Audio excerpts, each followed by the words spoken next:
بسم اللہ الرحمن الرحیم۔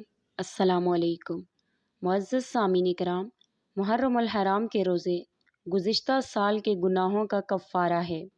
محرم الحرام کی 10 تاریخ کو یوم عاشوراء کہا جاتا ہے۔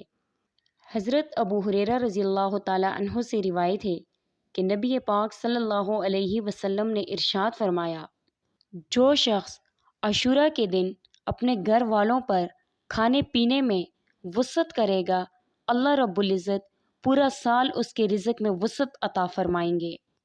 حضرت ابو قتادہ رضی اللہ تعالیٰ عنہ فرماتے ہیں کہ رسول پاک صلی اللہ علیہ وسلم نے فرمایا، مجھے امید ہے عاشوراء کے دن کا روزہ گزشتہ سال کے گناہوں کا کفارہ ہو جائے گا۔ رسول پاک صلی اللہ علیہ وسلم نے ارشاد فرمایا، جب اگلا سال آئے گا ہم 9 محرم کو روزہ رکھیں گے۔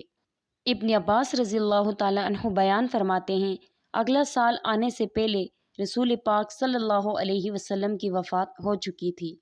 یوم عاشوراء کے دن بہت زیادہ اہمیت کا حامل دن ہے، بہت عظمت اور برکتوں والا دن ہے۔ تاریخ اسلام کے بہت زیادہ عظیم واقعات یوم عاشوراء سے جڑے ہوئے ہیں۔ یوم عاشوراء کے دن آسمان، زمین، قلم اور حضرت آدم علیہ السلام کو پیدا کیا گیا۔ یوم عاشوراء کے دن حضرت آدم علیہ السلام کی توبہ قبول ہوئی۔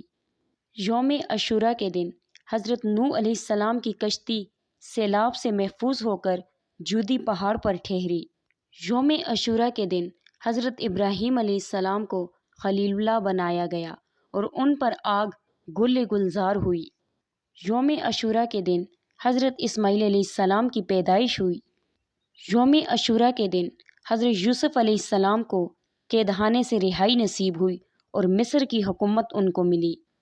یوم عاشوراء کے دن حضرت موسیٰ علیہ السلام اور ان کی قوم کو، بنی اسرائیل کو فرعون کے ظلم سے نجات حاصل ہوئی۔ یوم عاشوراء کے دن حضرت موسیٰ علیہ السلام پر آسمانی کتاب تورات نازل ہوئی۔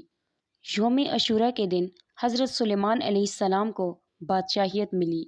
یوم عاشوراء کے دن حضرت یونس علیہ السلام 40 دن مچھلی کے پیٹ میں رہنے کے بعد نکالے گئے۔ یوم عاشوراء کے دن حضرت عیسیٰ علیہ السلام کی پیدائش ہوئی اور یہودیوں کے شر سے نجات دلا کر ان کو آسمان پر اٹھایا گیا۔